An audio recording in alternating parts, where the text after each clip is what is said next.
Today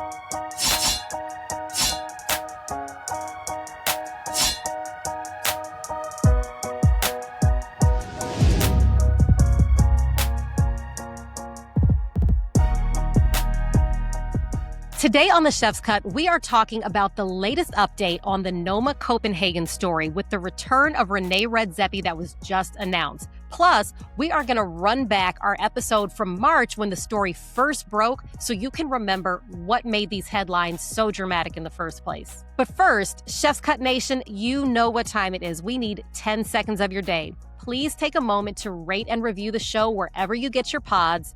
It really helps.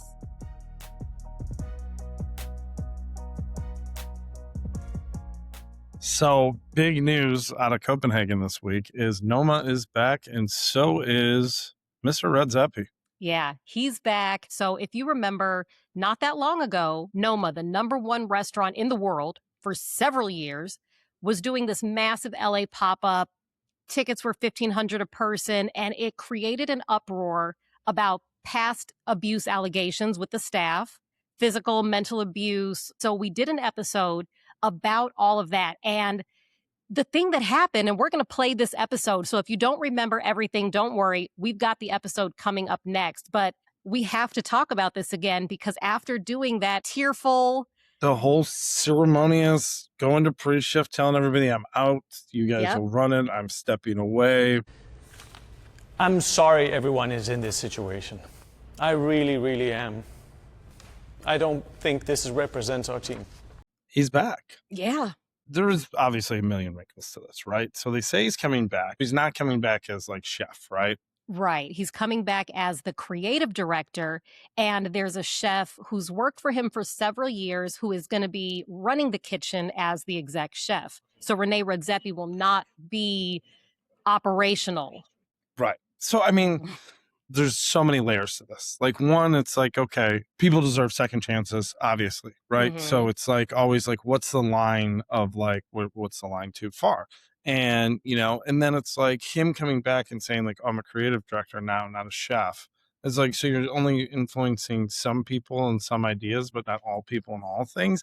Right. And like that makes it better. And it's also like, is that not what his role really was before? Exactly. Like, was he, I mean, I'm sure he was checking everything before service started and all that too, but how much of that is going to change on the operational side? And I agree with you. Everybody deserves a second chance. And I feel like he has taken the steps to show that he truly heard what people were saying. He truly regretted the behavior that he used to have. He was going to therapy. He tried to, you know, distance himself from operations and the stress of the kitchen to begin with. So I feel like that is atonement to me. He was atoning for his past behavior. Like, is he going to just completely divest from the restaurant that he built and created and impacted the world with? I don't think that's right either.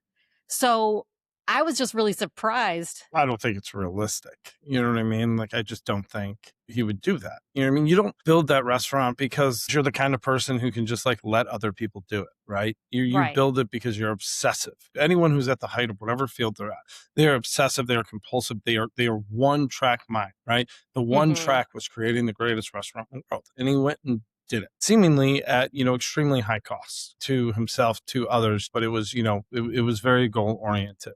So I think like going into this role, it makes it interesting. And I think, you know, it's kind of guardrails, right? Yeah. Of like trying to like put himself in better situations. And, you know, I think that's, you know, smart. It's, you know, that's people, places, things, as they say, is how you keep yourself out of trouble. And he's got a CEO coming in, well, somebody who worked with him before. So he's going to have a CEO to oversee the business side of it. He's got the exec chef who's going to lead the daily kitchen operations, and he's just going to be focused on the growth, the MAD side of things, MAD Symposium, the development, creative direction of all of the Noma projects that they have going on, because it's not just a restaurant, it's a whole entity. So he's going to be the creative director of all those entities. So you're right, he's putting those guardrails because chefs are always asked to do so much. And I think that's what leads to a lot of the stress. You, Joe, as like an exec chef, when you just had Rosemary, I'm sure you were HR, CEO, manage, it's like you're wearing so many hats, and that leads a lot of chefs to have this incredible amount of stress on their shoulders every day. And some people, it's unmanageable for long term. When you go from being a sous chef to a chef de cuisine, or going from being a floor manager to a GM, managing managers is what separates the elite from the good. Yeah. And the best example I can think of, so when I started at Le Bernardin, that's when Eric Repair was just transitioning from still running service every day. He was still expoing lunch and or dinner service every day. He was in the kitchen nonstop. And he was kind of coming to the tail end of that time because he had, taken up Buddhism. He was an angry French chef when he started off, and he'll admit that readily. He wasn't always enlightened, and he wasn't always able to see the bigger picture. He was a very obsessive young chef when he took over Le Bernardin. And he said, he talked to me about it when I was a sous and said, yeah, I wasn't always the nicest person. I always didn't understand to put people first. I put the food first, or what I thought I was putting first. And so when he started to say, I want to be a better leader, I need to separate myself a little bit from service. So I come in and do line check before service starts, before lunch, before dinner. He's eating and checking everything. You have to fire one of every dish for him to try. And him and the two chefs below him who had been there for 28, 30 years with him were also tasting everything, but they were the operators. One of them was creative direction and managing the cooks. The other one was managing the sous chefs and the people coming up the ranks. And they had two very distinct roles. And then Eric Repair kind of oversaw everything, but it allowed him to keep it all in perspective and become the leader that he became because he didn't have to be operational. And so I think that's what René Redzepi is trying to do here, where if he's not operational, he can be the leader that we all have looked up to him as in this industry. Right. And I think, listen, I won't make excuses for anyone's, poor behavior, not trying to give him an out. But I think as anyone, as as a chef, as any person, when you grow in your business, as your business grows, you have to completely reevaluate your role. You have to really think about how you prioritize your time, your intentionality of your time, how you impact the day, the business, the mood, you know what I mean, are all really big things. So I think these are all things that naturally in business, in life, they come to a head, in one way or another, good or bad, right? For me, it was when I went from being the chef de cuisine of Spiaggia and running that, when then having, being the chef owner of my own business, it was I was trying to do it the same way. And it's I can't. So, it's this, I think, is really, it's a huge moment, right? Yeah. Where everything was forced. So I think it's a huge moment for him as an individual, where it's okay, if this is 2.0, 3.0, 11.0, whatever, right. Whatever version of AOL fucking Copenhagen this is, how does, is there big lasting change? Because I think that's the only real thing at the end of the day, right? How much atonement is enough atonement? I don't know. How does the punishment fit the crime? I don't know. You know what I mean? Because at the end of the day, it's going to be diners are going to be number one. Even the critics doesn't matter. If he gets dropped off lists, but his restaurant's still full, it doesn't matter. He loses all the stars, but his restaurants are still full. It doesn't matter. Yeah. It's Kevin Bain told me once, it's the only truth is the diner. You know what I mean? Right. He's Are people showing up? You're not as good as your best review. You're not as bad as your worst. The only truth is the people coming through the door. And that's it. You know what I mean? And he just finished LA, and LA went the distance. Yeah. It didn't end early. They did not end. Everybody, it's going to be shut down early. It's not going to do this. It's not going to do that. It went to the end. So they're doing this. So it's if they book, they book. We remember that video, the first night of service in LA. He's stepping away, not sure what the future of Noma in Copenhagen is going to be, but he's stepping away from everything. And now Noma Copenhagen's back. He's back, but they have instituted organizational changes. And, we won't get into the abuse allegations because, again, we're going to run that episode now so you can hear everything that went on that brought this into the news in the first place. But the question that Joe and I are kind of grappling with, what is the difference between a tough chef or a tough boss and an abusive one? When does that cross the line? What does atonement look like?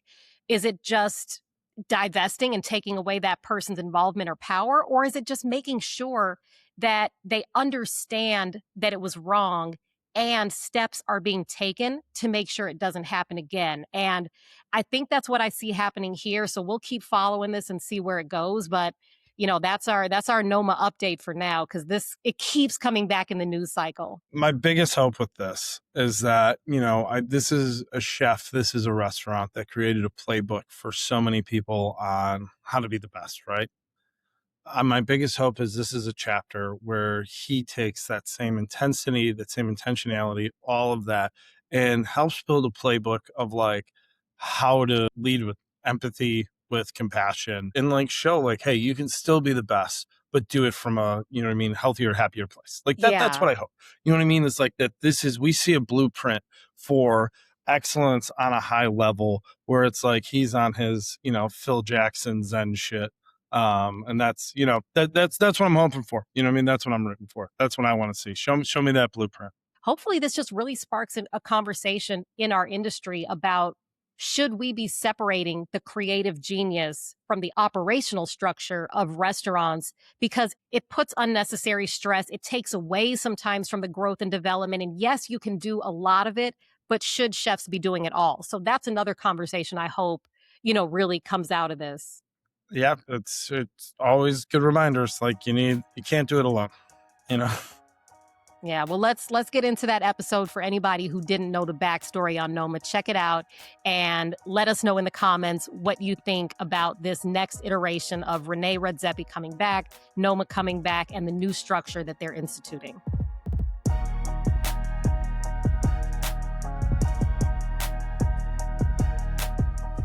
There's no way that we can not talk about this topic that's all over the news right now, and that is Noma. The #1 restaurant in the world is being canceled. And that's not even the biggest part of the story. The biggest part is that René Redzepi, the executive chef of Noma, has stepped away from the restaurant. And in this episode, we're going to talk about what happened, what led up to this point, and more importantly, what this means for chefs, for diners, and for our industry at large. I think him stepping away is one of the loudest things that's happened in our industry in a really, really long time.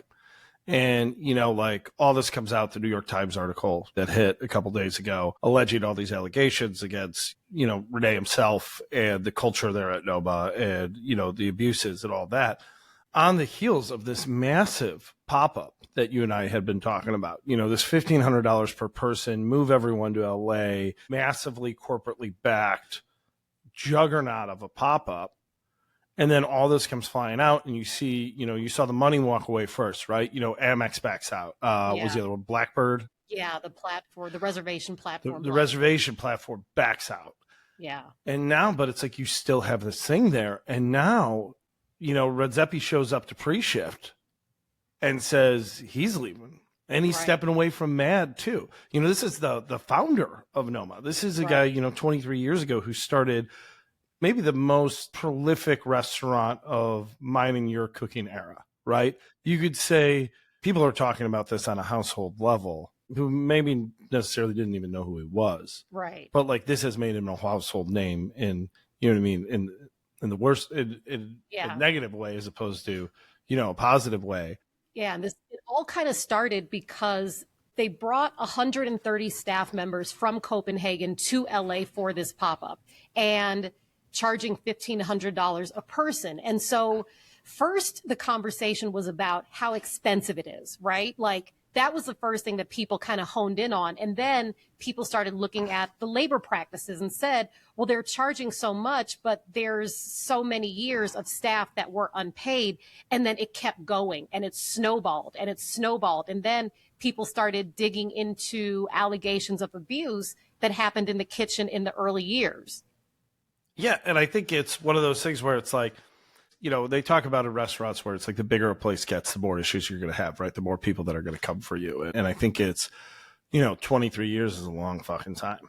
And fine dining 23 years ago is very different than fine dining today, or in restaurants 23 years ago, or anything 23 years ago, right? But I think it's like when we started to see this snowball, you wondered, right? Because you were like, yeah, we talked about the price and we're like $1,500 is crazy, but then that shit sold out in 3 minutes. So you're like, all right, the price doesn't matter. And you talk about the unpaid labor model and you're like, okay, yeah, but they've been doing that forever and it hasn't mattered. You know what I mean? It hasn't mattered to the diner whether or not people are getting paid. It hasn't mattered to Michelin. It hasn't mattered to World's 50 Best. It hasn't mattered to anything for 23 years.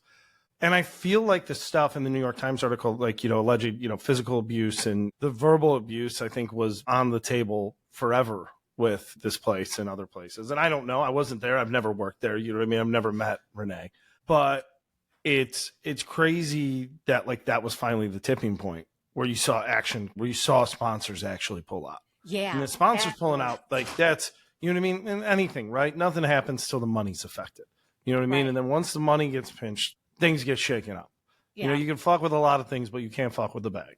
I think it's also because the allegations in the New York Times article did go beyond what people already expect, the stereotype. Like, right, people watch The Bear. People know about Noma from The Bear because the main character had stage there and had flashbacks in an episode.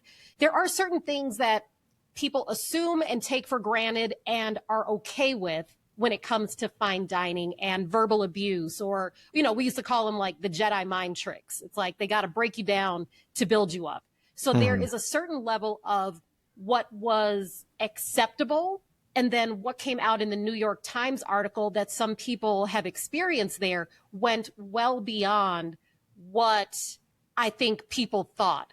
When you think of a fine dining kitchen, this restaurant was named #1 in the world 5 times. So you expect that there's a high level of pressure, super high expectation. There's a ton of like a militaristic ethos of the way people are like, disciplined there.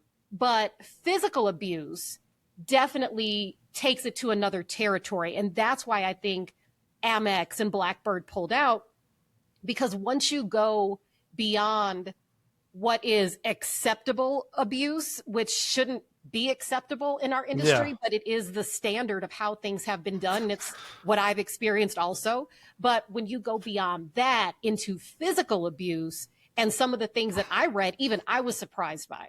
Did you expect, let me ask you this, did you expect him to walk away? No, I didn't. Because on one hand, this behavior was a very long time ago. And in his statement, he said that he's done therapy, he's stepped away from service, that he has tried to make amends and change his behavior over the years. So I didn't think, #1, I was going to be reading about the types of, things that I was reading about that people had experienced there. But I also didn't expect him to be stepping away. I mean, it's literally the start of the 16-week pop-up in LA. And for the exec chef to step away before the first service or right on the first night, and the sous chefs, the CDC, the team that they brought from Copenhagen is going to be running it, I did not see that coming at all. But he said that, he felt that he's too much of a distraction right now, but I definitely did not see that coming. Yeah, I mean, I didn't see it coming either. I mean, I felt like this situation, and I mean, we'll still see what comes out of this. You know what I mean? Yeah, it feels like unfolding. every few hours, things are unfolding, things are changing. There's perspectives coming from all sides of the aisle on it, right? People of like, yeah, this should be this. People on the other side who are like, they spent time there and they had a great experience or whatever it may be. But the fact of the matter is like that this is, where it's at now. And this is, the way, he's being held accountable for these allegations. And, with him stepping away, I think it brings to the question of like, what does that mean for that restaurant or that pop-up? Right. You know what I mean? Like one, like, I don't even know if it's a question of like, is that enough? Like I don't know what else he could do at that moment. Mm-hmm. Right. But like for those people still there, they're there. It's starting. Right. They have people coming to the door. Does that change the guest perspective? You know what I mean? Are they still going to come? Is this thing going to make it 16 weeks? Right. Is it going to run its full course? Or is it going to taper out? Is it going to fall off? Like, what's going to happen here? There's so many layers to this that are crazy. But, like, That it's not just like, oh, this is a restaurant group and now this guy's walking away from this restaurant group and there's still all the people there running it. But it's like, these are people who run a restaurant in a different fucking country. Right. Who are now in another country for 16 weeks. Also, like, a lot of promises been made for this pop-up. But I mean, I got to imagine like a lot of funding for those promises were coming from those sponsors. Yeah, Amex had tons of seats that they booked for their certain reservation people to get priority. And all those reservations have been released. And so people were getting alerts who had been on the wait list, like reservations are open, reservations are open. Are people booking them at the same rate? Because when it went live, the whole 16 weeks sold out in 3 minutes, like you said. Now, what is that? I've heard other diners who had booked, some people are canceling reservations. The LA Times critic said that she's not going to go. Well, are those tickets refundable? Good question. Amex refunded their guests who had booked, from what I read in their statement. I think it was like on Eater. Amex said that they're refunding their people, but I don't know because you typically have to prepay for that. That's like the curiosity of it. That's what I'm saying. Like the ripples of this, where it's like a pop-up like that, where it's prepaid. It's like 16 weeks. Like, so does it go the 16 weeks? Right. You know what I mean? Like, is Noma still Noma without René? You know what I mean? Is the entity now bigger than him? And is it enough to remove one person and that it's not, you know what I mean, like a cultural thing? And I don't know, you know what I mean? I've never spent any time around that camp. You know what I mean? I've never even, you know, I've spent time in one 3 Michelin star restaurant in my life. And it was in a tiny town in Italy. And it was, you know what I mean, a family run restaurant. It was not that. So it's, to me, like, I can't even like, you know, like fathom what today looks like where they're going into prep. And it's like, I mean, I imagine, you know what I mean? If you're the chef running that kitchen now, you just got to be like, we're full steam ahead, right? We got to go about our business. We got to get ready. We got to set up. But I think it's a weirdly defining moment of like, what does this mean? Because like at the end of the day with everything, right? The only truth is the diner. Critics can say what they want. Awards can say what they want. It doesn't matter. If people go, people go. Guests and diners, it's like if you don't support factory farming of animals and you vote with your dollar, you buy from local farms, you buy meat from, you know, a place that does it the right way. Or it's like as a guest, as a diner, you vote with your dollar. So are people still going to go? Are they going to take a harder look at the types of restaurants they're going to? Are they going to take a harder look at the chefs that they're supporting with their dollars, that they're going to pay for these dinners if there is abuse allegations? And we saw a lot of that during Me Too, where reservations started to drop at restaurants where it was coming out that chefs had been abusive and, you know, sexual assaults had happened. And whether it was the owner or the chef, those restaurants did start to lose business until the person was disassociated with the restaurant, and then people started returning. But it did take a while. And what does atonement look like for something like this? If the abuse happened years ago, is it still ongoing? Is that still the culture of the restaurant? From what I've heard, it wasn't the same in recent years as what the people who had experienced this abuse was from years before. So how do you atone for that? How do you make amends for that? And what does that look like? What does that look like for the people who still work there? Do they want to continue working there if René Redzepi is not involved in it? Because part of the reason you go to a restaurant like that is to learn from the chef. So if he's not associated with it, do you still want to be there? Right. And I think for some people, they can't fathom why people, you know, went to these restaurants to begin with, right? Of like, why would you, if you know it's like that? And it's like, I think it's one of those things, though, for us as like cooks and chefs, like coming up, it's like you go work at the best places because it instantly gives you a level of like credibility, right? It instantly gives you a level of seriousness to your craft. And I think it's, you know what I mean? Like, not a good, but it is, you know, people wore it as a badge of honor of like, I worked at the hardest place in the world, right? And it was the toughest kitchen and, you know, mentally, physically, and all these things, right? And they take that as like a badge of honor and not like as a dissuader of like, I want to show like that a place like that wouldn't break me or whatever. And I think like, so it's like, there's still you know, as much as it's been unpaid and much other things, it's like there were still thousands of people lining up to work there, right? And I think like that's hard for a lot of people to wrap their heads around. But it's like, I think when you're a restaurant at that level, that was how those things still worked. And it doesn't make it right. It doesn't make it okay. It shouldn't be the way. But like as much as happened right now, like I don't think we'll know what this is for like a while. You know what I mean? Yeah. It'll be like how this pop-up plays out for the next 16 weeks. Does it make it all the way through? I think is like number one, right? Like, do people go? Like, is this going to go the whole gauntlet of like 16 weeks that's also like an unprecedented pop-up. Like, and I know they've done it other places. They did it in Japan. They did it in Mexico. It's not like, you know, oh, we came to Chicago for 2 nights. Mm-hmm. This is a fucking residency in Vegas. This is a massive undertaking. So it brings up so much more questions than answers. And I think what comes out of this, what the response will be to it is like so much more, because I think like the industry, like we have already responded. You know what I mean? I think in the past years of like how people are running their kitchens, I think, you know, in the most part are very, very different from the kitchens we came up in. But like, how does the diner respond to not being able to look away in this scenario from how the sausage is made?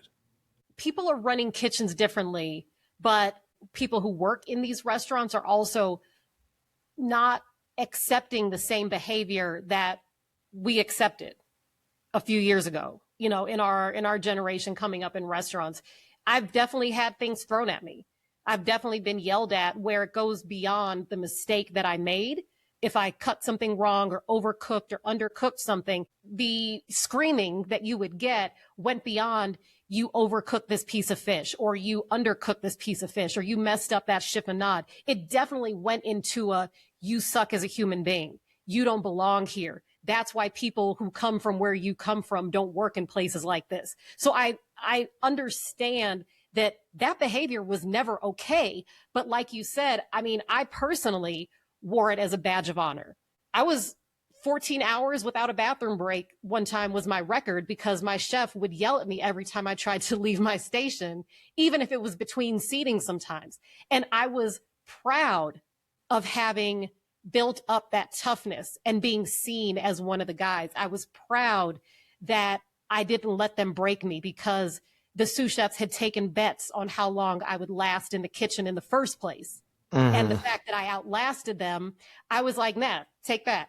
Because I wanted to show them that I was tougher. And so I personally put up with a lot of bullshit that I probably should not have put up with. But I also never went to HR and never necessarily stood up for myself. And the one time I did stand up to myself for the chef who, like I said, threw this tall metal container straight at my head. And if I hadn't ducked out of the way, it would have smashed me in the face. And it chipped a tile when it hit the wall behind me. I didn't go to HR. When he got that angry that happened, it's because for the first time, I had actually started to say, chef, actually, that's not what happened. You know, I had actually started not talking back. It was still, yes, chef, let me tell you what actually happened. That's when it went off the rails. So it put me back in that shut up, yes, chef mentality, because I didn't want to get to the point where physical abuse would come in, because that was physical abuse, but I never had anybody lay hands on me. I never had anybody punch me in the stomach. I never had anybody, you know, poke me with a pasta fork or something like that. So I don't know how I would have even reacted in that situation. I don't know that people nowadays will even put up with being yelled at to a certain degree like we did.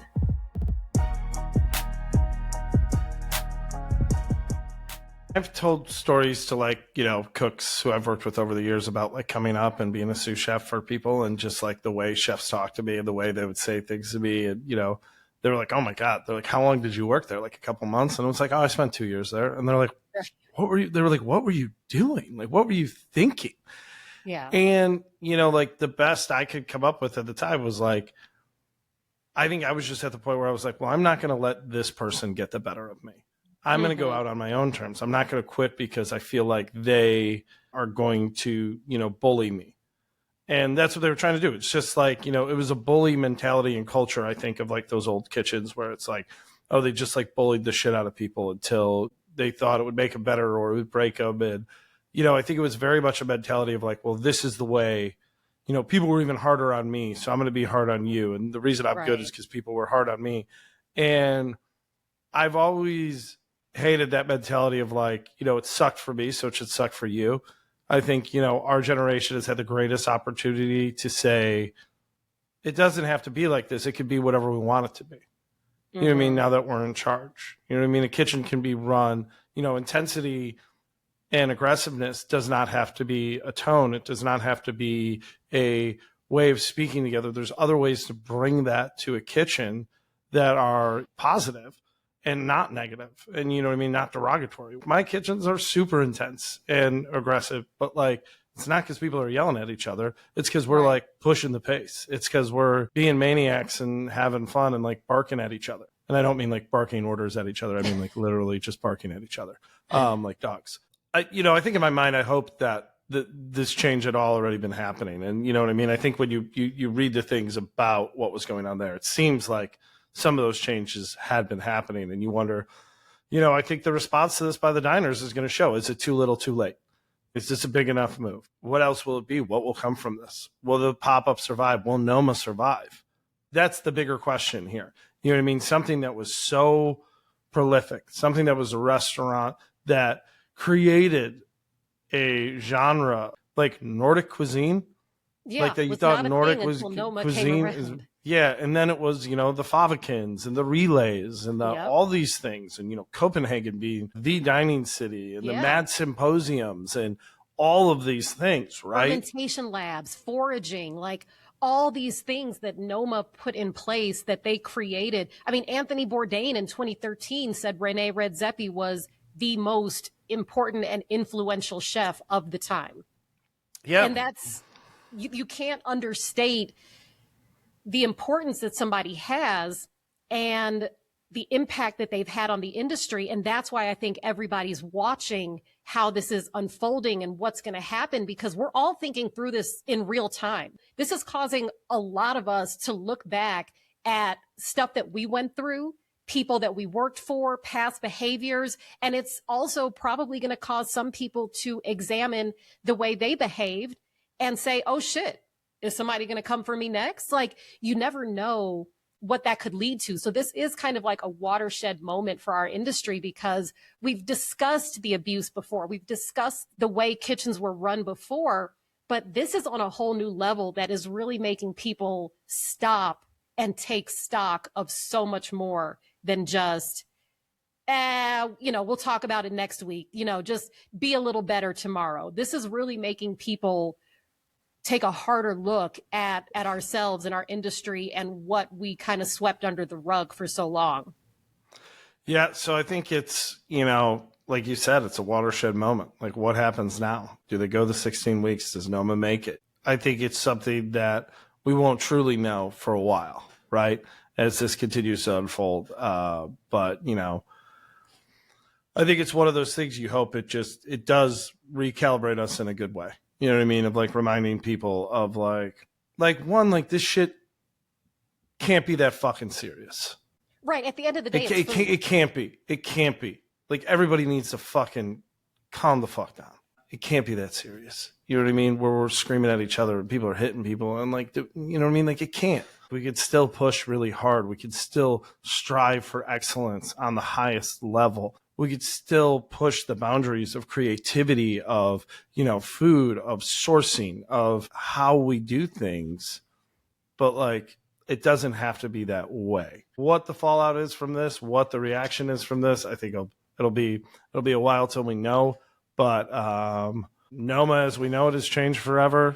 We'll see what this means for the legacy of that restaurant and for, René himself.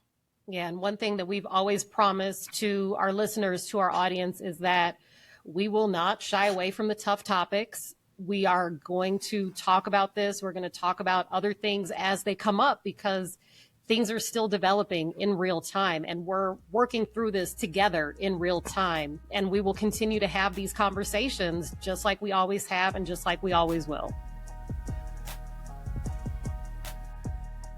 That's it for this episode of The Chef's Cut. Be sure to subscribe wherever you're listening, especially if you're watching us on YouTube, where you can find full-length videos of every episode. And don't forget to rate and review wherever you're getting your podcasts. For Joe Flamm, I'm Adrienne Cheatham, and this has been The Chef's Cut, Life Beyond the Pass.